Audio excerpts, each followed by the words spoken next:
Shalom, shalom, mes bien-aimés dans le Seigneur. Je vous salue tous au nom suprême et glorieux de notre Seigneur Jésus-Christ de Nazareth. Alors, comme à l'accoutumée, durant trois fois par semaine, le Saint-Esprit a déposé dans mon cœur de partager avec vous 3 pensées du jour, le lundi, mercredi et vendredi. Alors, pour la pensée du jour de ce lundi, je vais la tirer dans le livre de Jean 16, verset 13. Je lis pour la gloire du Seigneur. Quand le consolateur sera venu, l'Esprit de vérité, il vous conduira dans toute la vérité, car il ne parlera pas de lui-même, mais il dira ce qu'il aura entendu, et il vous annoncera les choses cachées, les choses à venir. Amen. Je te rends grâce, tant que Père, pour ta parole qui est une lumière, qui est une lampe à nos pieds et une lumière pour nos sentiers. Papa, que cette parole prenne vie dans nos cœurs et que nous marchions en conformité avec elle, afin qu'elle soit notre boussole, notre référence. Car c'est l'héritage que tu as daigné nous laisser, afin que nous puissions marcher dans tes pas, dans la crainte de ton nom, dans la sainteté, dans la droiture, dans ta justice. Papa, je te dis merci pour la vie de toute personne qui prendra le temps d'écouter cet audio. Que sa vie change à jamais. Que sa vie te soit agréable. Et que cette personne trouve grâce à tes yeux, elle et tous ceux et celles que tu l'as donné. C'est au nom suprême de Jésus-Christ que j'ai prié. Amen. Alors, bien-aimés, ce matin, je vais mettre comme titre de cette exhortation, de cette pensée du jour, je vais mettre comme titre de cette pensée du jour, collaborer avec le Saint-Esprit, la collaboration avec le Saint-Esprit. Bien-aimés, je pense que pour tous ceux qui lisent la parole, la méditent, nous savons tous que Jésus-Christ était notre premier consolateur. Lorsqu'il devait partir, il a dit à ses disciples, je vous enverrai un autre consolateur, dont il s'agissait du cher Saint-Esprit. Mais le cher Saint-Esprit a pour rôle, comme dans le livre d'Esther, de cet homme eunuque-là, de préparer l'Église, le chrétien, le disciple de Jésus, à la rencontre de l'époux. Le Saint-Esprit n'a pas seulement ce rôle-là. Le Saint-Esprit, il a aussi le rôle de nous enseigner. Le Saint-Esprit a le rôle de nous corriger.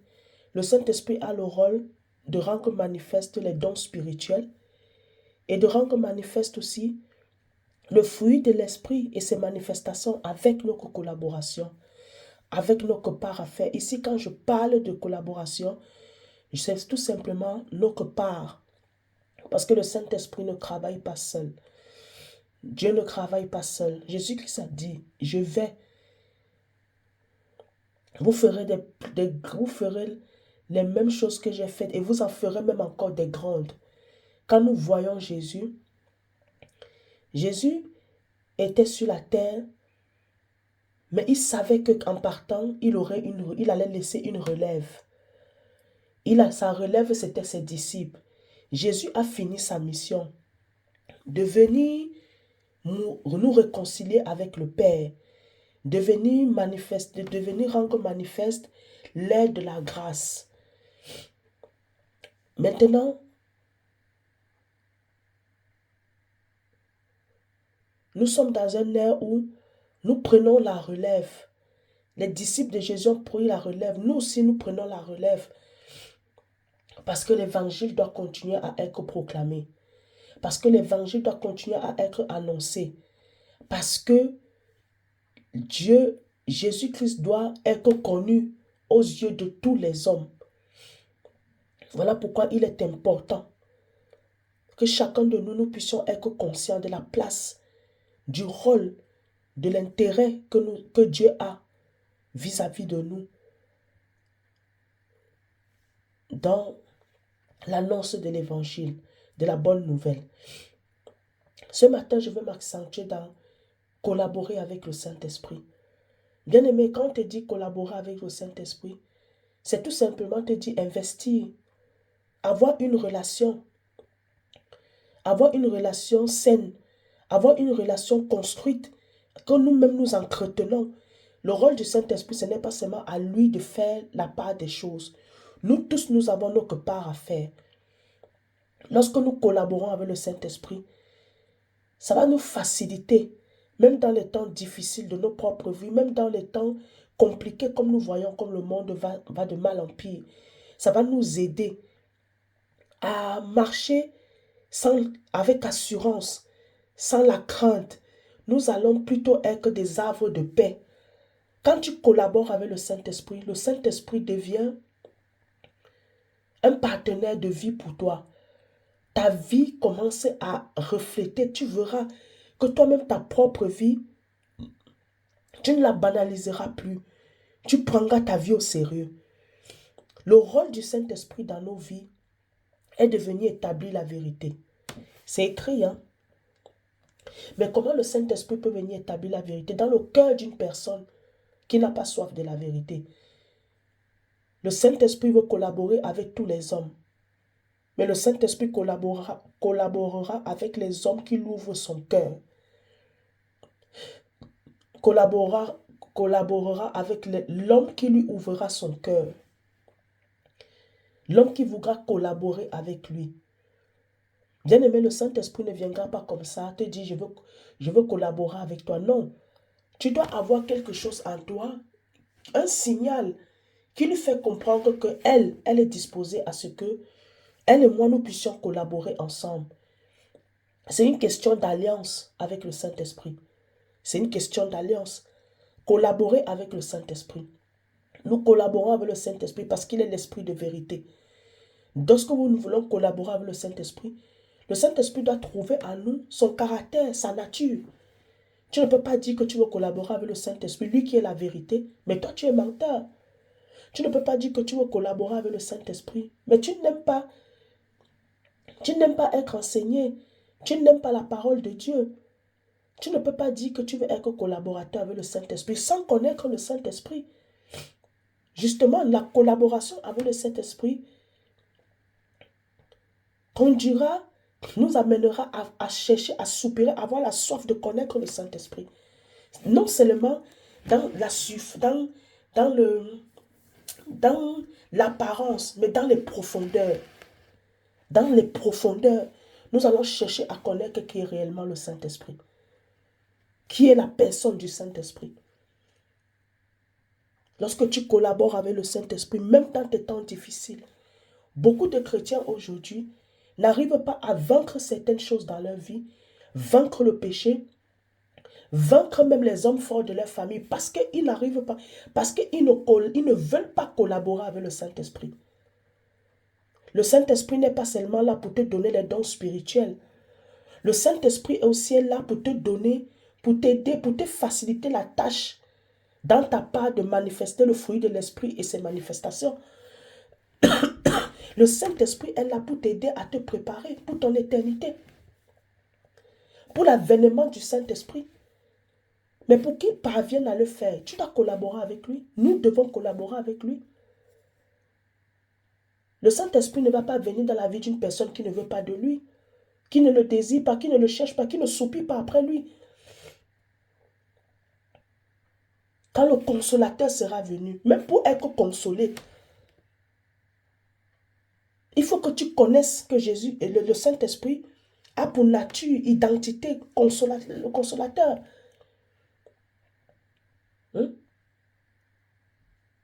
Tu ne peux pas, beaucoup de chrétiens n'expérimentent pas souvent les aspects de Dieu, les aspects du Saint-Esprit, parce qu'ils ne connaissent pas, parce qu'ils ont limité le Saint-Esprit à un certain niveau, à un certain domaine de leur vie. Voilà pourquoi vous allez voir que souvent, les chrétiens, peut-être que dans les dons spirituels, ils savent bien pardon, peut-être que dans les dons spirituels, ils ont la facilité à manifester les dons spirituels. Ils ont la facilité dans la prière. Mais lorsqu'il s'agit de la vie en communauté, de manifester peut-être de l'amour, ils n'ont pas de l'amour. Ce sont des personnes qui n'ont pas la maîtrise de soi. Ce sont des personnes qui ne sont pas lents à la colère, qui ne sont pas miséricordieux, ne pardonnent pas facilement. Pourquoi? Parce que eux, ils ont dit, ils ont qualifié le Saint-Esprit d'être seulement là pour leur donner les dons spirituels. Mais bien aimé, même quand le Saint-Esprit te donne les dons spirituels, le Saint-Esprit veut t'aider à être, veut t'épargner à ne pas être un meurtrier, à ne pas être une pierre d'achoppement, une occasion de chute pour les autres. Parce que lorsque tu te sers même des dons spirituels que le Saint-Esprit donne à qui il veut et gratuitement, il faut d'abord que tu aies travaillé en toi le fruit de l'Esprit et ses manifestations. Donc nous remarquons que dans tout ce que nous faisons, nous avons notre part à faire. Avec Dieu, nous avons toujours notre part à faire. Dieu commence à faire là où nous avons atteint notre limite. Et il faut que nous reconnaissions que nous avons atteint notre limite. Parce qu'il y a des chrétiens qui ne connaissent pas leurs limites. Ils veulent aller jusqu'au bout. Ils ne veulent même pas donner la place à Dieu. Ils ne veulent même pas donner à Dieu la place. Parce qu'ils s'autosuffisent. Parce qu'ils croient qu'ils sont arrivés. On dit quand le consolateur viendra.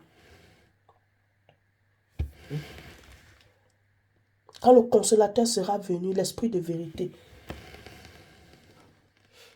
Quand le consolateur sera venu, l'esprit de vérité. Nous voyons que la consolation du Saint-Esprit marche avec la vérité. La consolation du Saint-Esprit, la vérité, ça console. La vérité console. Et le Saint-Esprit a pour rôle de nous consoler parce qu'il est l'esprit de vérité. C'est lui qui vient nous révéler les choses à venir, les choses cachées. Et au travers de ces choses cachées, le Saint-Esprit peut consoler ta vie. Tu peux avoir perdu un membre de ta famille, un membre cher de ta famille. Tu peux avoir tout perdu. Tu peux avoir tout perdu à cause même peut-être de l'évangile, que tu es devenu chrétien. Ta famille t'a tourné le dos. Mais lorsque tu collabores avec le Saint-Esprit peut te révéler.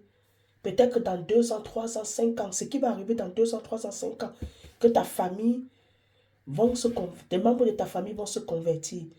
Et c'est ça qui sera ta consolation. C'est ça qui sera ta force de continuer d'avancer. Mais il faut que tu soupires après la vérité. Il faut que tu soupires après une intimité avec le Saint-Esprit. Tu dois connaître, collaborer avec le Saint-Esprit. Et comment on collabore avec le Saint-Esprit? En ayant nous-mêmes les sentiments qui sont dans le Saint-Esprit. En aspirant nous-mêmes à la vérité. En ayant une intimité profonde avec le Saint-Esprit. Ne cherchons pas seulement la main du Saint-Esprit, là où il nous guérit, là où il nous révèle les choses cachées. Non, que le Saint-Esprit soit notre modèle, notre exemple, notre espérance. La parole de Dieu dit que sans le Saint-Esprit, nous ne pouvons rien, nous ne sommes rien. Nous devons faire de ces paroles-là notre vie. Notre point de... Notre socle. Hein? Nous devons faire de ces paroles-là notre socle. Quand tu collabores avec le Saint-Esprit, tu dois être humble. Même ici, on voit dans le verset, la suite, on dit, car il ne parlera pas de lui-même, mais il dira ce qu'il aura entendu. L'humilité. L'humilité. Ici, ça fait référence à l'humilité. Pour collaborer avec le Saint-Esprit, tu dois être humble. Hein? Tu dois être humble que tu es limité. Tu dois être humble, tu dois reconnaître que tu es limité. Tu dois reconnaître que là, ce n'est plus mon niveau. Maintenant, je passe la balle. Je passe le flambeau au cher Saint-Esprit. Cela ne veut pas dire parce que le Saint-Esprit entre maintenant en matière que toi tu dois croiser les bras. Non, tu dois être sensible. Tu dois être sensible à ses instructions, à sa voix, à sa volonté. à son orientation. On collabore avec le Saint-Esprit tout le temps.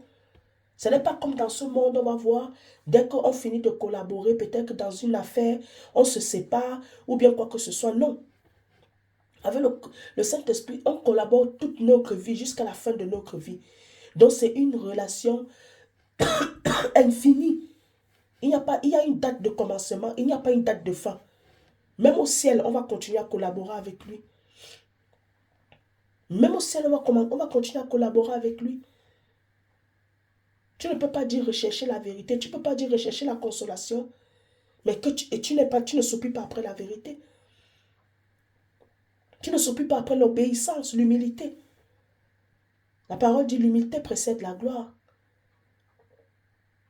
Lorsque tu as amassé, lorsque tu as toutes ces qualités-là en toi, le Saint-Esprit maintenant va te révéler les choses cachées, les choses à venir,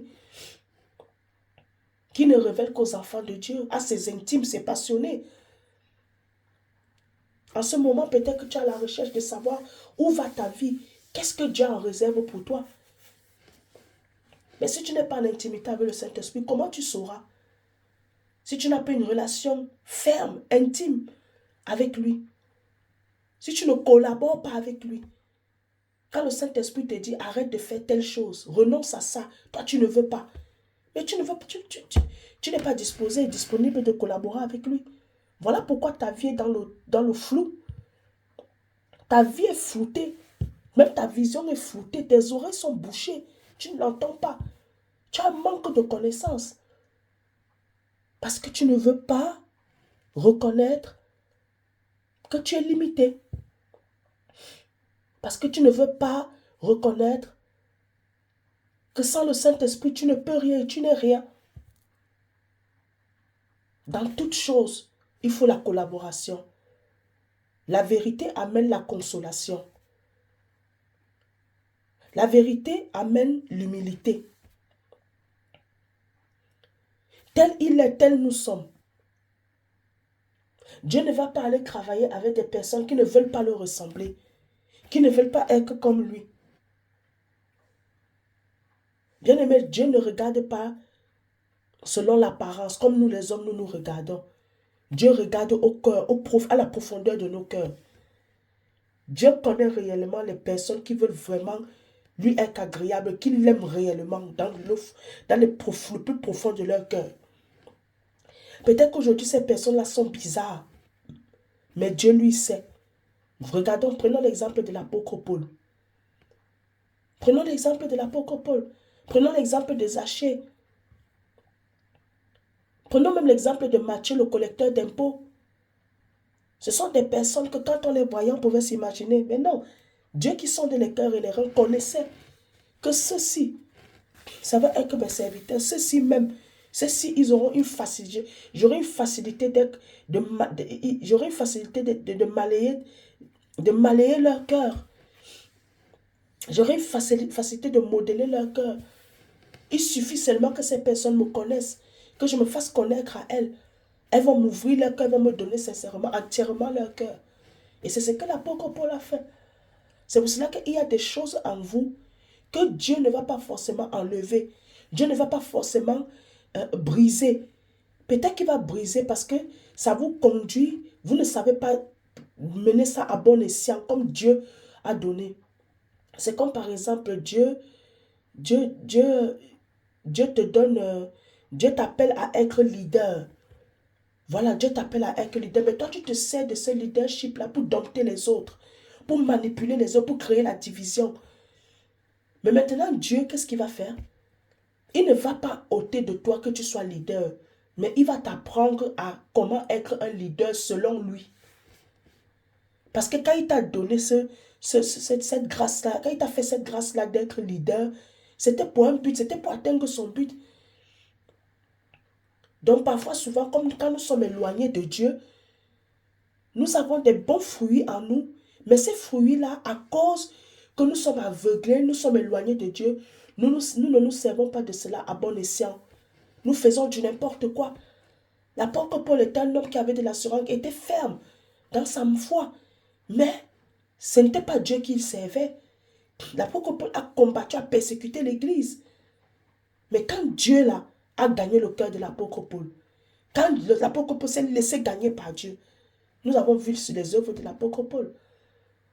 Nous avons vu Dieu a remis les choses à leur place, dans leur contexte, selon sa parfaite volonté. Donc, bien-aimé, si tu veux collaborer avec le Saint-Esprit, ta meilleure manière, c'est de soupirer après ça, après la collaboration, après la vérité, après l'humilité. Il faut avoir les sentiments qui sont dans le Saint-Esprit. Dieu ne va pas collaborer avec un menteur si le menteur, lui, ne cherche pas à être dans la vérité. Même lorsque tu es dans la vérité, quand tu recherches la vérité, ça doit te pousser à la repentance. Ça doit te pousser à renoncer au mal. Voilà, bien-aimé, c'est ça que je voulais partager avec toi. Que Dieu te bénisse abondamment. Paix et grâce chez toi. Au nom suprême de Jésus-Christ de Nazareth. Amen.